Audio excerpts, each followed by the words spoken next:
Hi guys, welcome back to the Shannon Show podcast. So today's episode is going to be a review of Love Island 2019, episode 40. So obviously it's continuing the whole diabolical between Michael and Amber. Michael pulls Amber for a chat and says that he likes her, and he's chatting a load of shit, and rightly so, Amber doesn't buy it. And this is what I was anxious about, whether Amber was going to buy it or not. But getting into the kind of nooks and crannies of the conversation, here's a reminder of some of the bullshit that Michael was spilling. Obviously, the rather cheeky line, obviously the point that he made, that he said back to that he didn't say a name. And Amber was just kind of like, oh, like, you're actually trying it right now.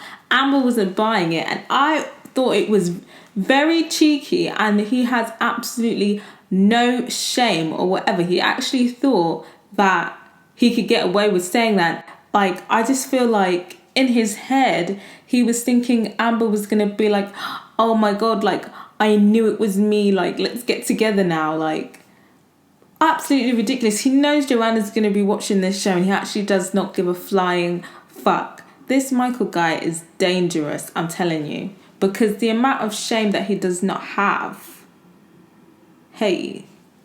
And then the second point that he kind of made was that he would have still tried to rekindle things with her if Joanna was still in the house.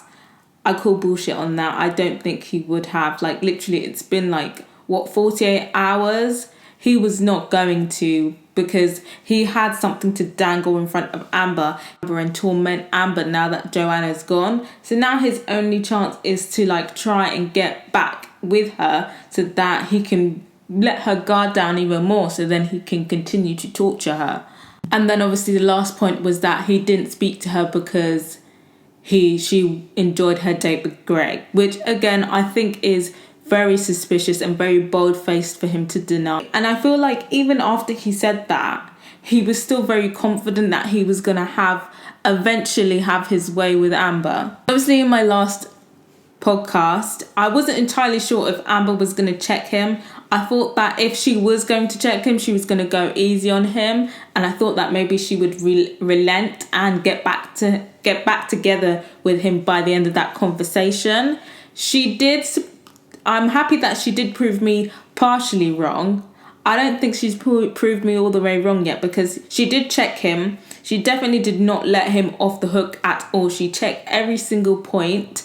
And I feel like at this point, even though she checked him, there obviously, as we see at the end of the episode, there is still an open window there. And I feel like Amber very much likes the fact that the ball's in her court, and she likes having the power in that relationship. But I feel like that is also clouded by her feelings for Michael, because it's very clear that she still has feelings for Michael.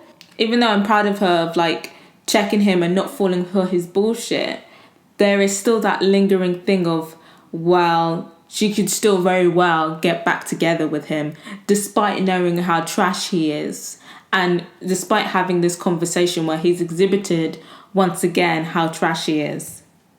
Also, another thing that I keep noticing is that Michael keeps saying that him and Amber are the same, and saying like, oh, I swallowed my pride like I did. I swallowed my pride like Amber did. And I feel like in his head, the way that he makes himself seem like he's justified in his trash behaviour, and in his head he probably thinks that he's really not this trash guy. He tells himself that him and Amber are the same, and I feel like these are the lies that he tells himself, so that he doesn't feel like a shit human being for being a shit human being. And no, they're not the same, because Amber is not a trash human being who tries to project her insecurities onto people and try and break down people's self-esteem and confidence and mold them to their will. Amber hasn't been cruel with her pride, so yeah, they are definitely not the same. And Michael, again, is just very deluded. And even now, I feel like he's just being there, like acting like he hasn't been like a fucking monster these past few days. Like I feel like in his head, like it's been wiped, the slate has been wiped clean in his head, and he's literally forgotten how much of a dickhead he's been. So Anton is back. Obviously, we didn't see him in the last episode. I guess he was like sick or whatever, but he's back now. I don't really care that he's back, to be honest. It didn't really change the dynamic in the house. So, yeah.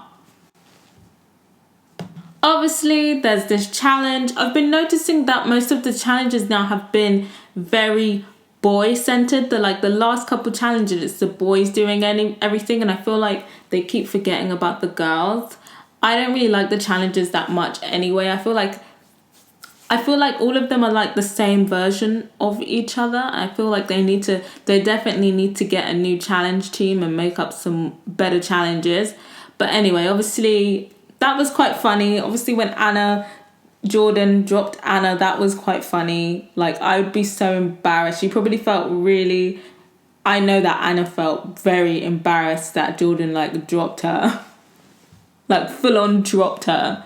Check every single point, and I feel like at this point, even though she checked him, there obviously, as we see at the end of the episode, there is still an open window there. To me personally, that was very desperate and very distasteful from Michael. Greg also picked Amber, but as we see, in contrast, Greg was very respectful and just like gave her a light kiss on the cheek. Chris, again, he wants to be the funny kind of cool guy. I don't think that it really works for him. Like, I know there's some people out there that are going to think that he's absolutely hilarious. And those are the type of people who aren't funny. But yeah, he's trying to do this, I'm not going to try, I'm not going to be serious about it kind of vibe. To me, I feel like, again, he's forcing it for the cameras. Anyway, he does that. He picks India, of course, and he gives her like a kiss. Like, it's not really like,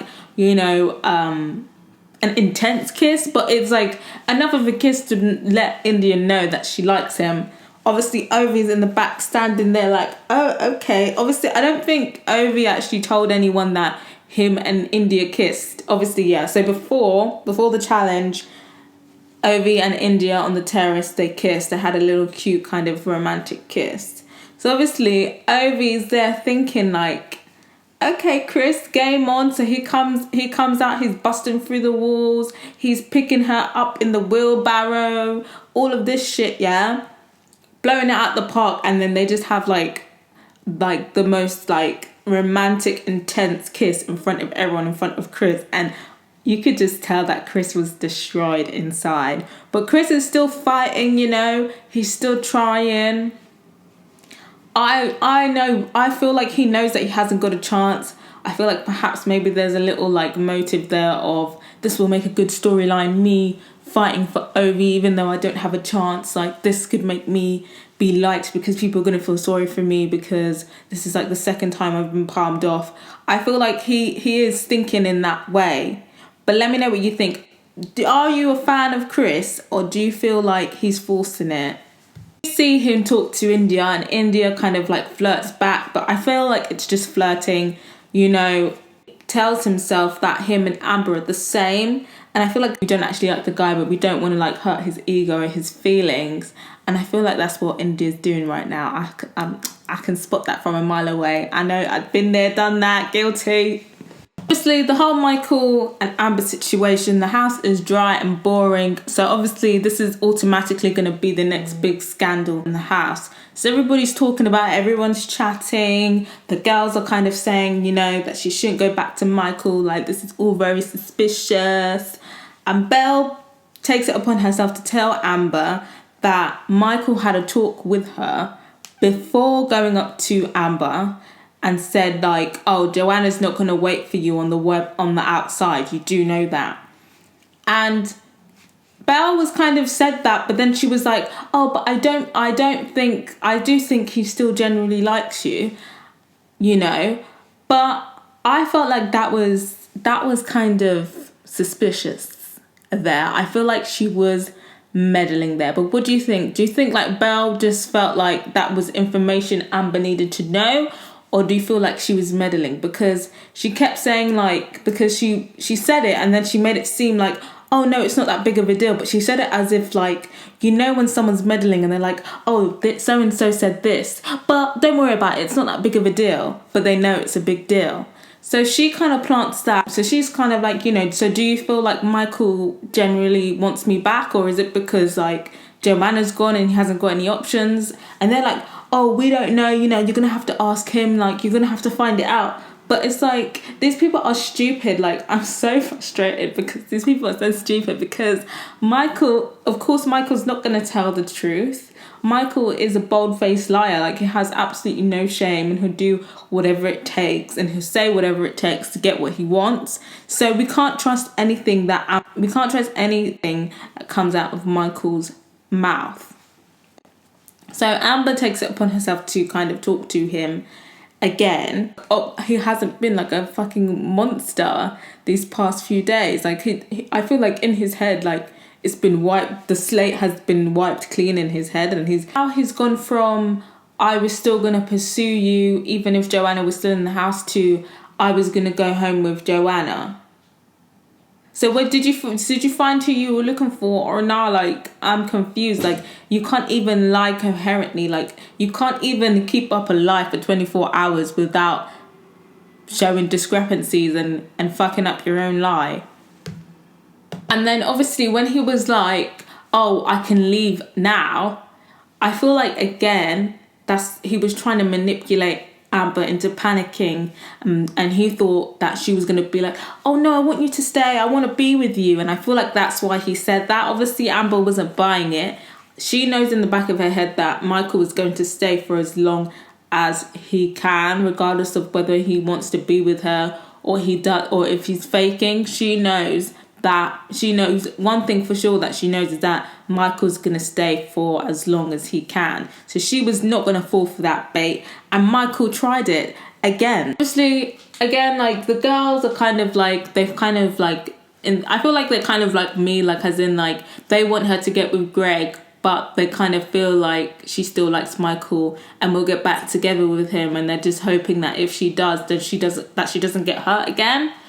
And obviously, And Maura says, you know, I think you should be with Greg. And I agree, Greg's grown on me now. You know, with time, I've grown to, you know, accept his face. And I feel like he has a really good personality. And I feel like he definitely sees right through Michael. Like, he called him out. He said he was controlling. He says, you know, as soon as he sees you happy, now he wants to be back with you. He called Michael out on his shit. And I feel like Greg sees Michael for what he really is. I feel like he's refraining from saying like he's trash and he's all of these things because he knows Amber still has feelings for her. But Greg definitely can see right through Michael. I don't feel like Greg is the best person for Amber in the whole world, but inside the game, yes, Greg obviously has his motives for being with Amber. Amber's very popular, but I would prefer him to be with Amber than Michael to be with Amber. At the end of the episode, we also kind of see Harley now trying to crack on with Chris. And girl, we seen it yesterday. She said that she liked Michael and she liked Ovi. Chris don't look like Michael or Ovi, and Chris isn't black or mixed race, so we already know that is a straight game plan right there. You know, to each their own. You know, Harley, she wants to stay. She knows that she's on the chopping block. Nobody picked her nobody picked her to be their woman for the challenge. So she already knows that she's last pick. Chris is available and looking for a woman. She knows he's got no chance with India, so she thought, let me get in there. Chris is kind of entertaining it, but I would have thought by now maybe he would have tried to move on to Francesca, see what she's saying, but he seems to be entertaining it. Maybe he likes the attention. Harley is not trying to go home. She was not on that flat tummy tea just to go home after 2 days. She's trying to stay as long as she can. So yeah, you know, Harley, do what you've got to do, you know. Maybe she's not as dumb as she looks. And then obviously at the end we see there is a recoupling that's going on tomorrow. And the whole storyline is who is Amber gonna pick?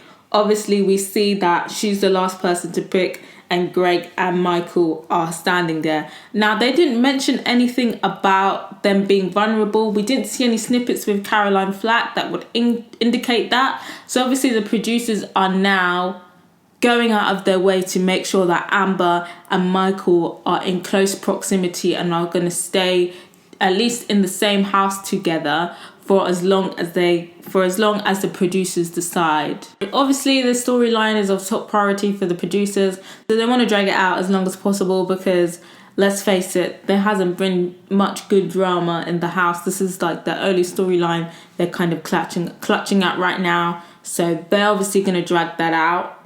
So even if she does go with Greg tomorrow, this probably isn't the end of the whole Michael and Amber saga. Honestly, I don't think it really matters. Obviously, if she chooses Michael, that's going to be a big thing. But if she chooses Greg, I don't know if that's going to close the book on Michael and Amber. It could very much be a more at like the whole Curtis Moore and Francesca situation where she's feeling him for like a day or two, and then Michael kind of grasps, and then she decides to sleep on the daybed with him. It could very well be that situation. But if she is to pick Michael, like I said, I won't be able to support them anymore. But I feel like the relationship, obviously there's like literally like nine episodes left. Within those 9 days, I feel like Michael will keep his ego in check and he'll be Mr. Nice Guy. But as soon as they get out, he's going to be back to demonic Michael again. Who do you think Amber is going to choose? And if she chooses Greg, do you feel like that is it for Michael and Amber? Or do you feel like the saga is just going to continue? That he hasn't got a chance. I feel like perhaps maybe there's a little like motive there. On Twitter, it's still very much negative for Michael. A lot of people are calling him out for being a liar and pointing out like the discrepancies in his lie, especially that line of, you know, I didn't say the name of who I was looking for. I feel like everyone has seen straight through that. I've seen somebody say like, Michael is ugly to me now. I always thought he was average looking. Like if you go back to my very like first-ish podcast, I said he was average looking. He you know, I guess, you know, as the program went on, you know, with the personality, you can kind of like surpass the looks. But I always thought that Michael was quite average, and even now he still looks very average. And you know, the neck, the shoulders, it's just not for me. But he's got an ugly personality, and I feel like that's what makes him even more uglier. And on Twitter, there's a lot of support for Greg, of course. A lot of people are hoping that Amber is going to pick him. You know, people are saying that he's athletic, he's good looking, and he seems really lovely. I still think he's average looking. I do like an Irish accent though, I'm not going to lie. But yeah, he still is average looking. But he's a better catch than Michael, of course. Yeah, if you haven't yet, follow me on Twitter. My handle is shannonfabuloso. That's shannonfabuloso. I usually live tweet during the episode and on other times about the show. So feel free to at me with your opinions as you watch the show. And yeah, let me know what your predictions are for tomorrow. I guess that's really what everybody is, the big thing that's going on tomorrow, what everyone cares about. Who is Amber going to pick? Who do you think that Amber is going to pick? And if she does pick Greg, do you feel like this will be the end of Amber and Michael or not? So yeah, till next time, guys. Bye.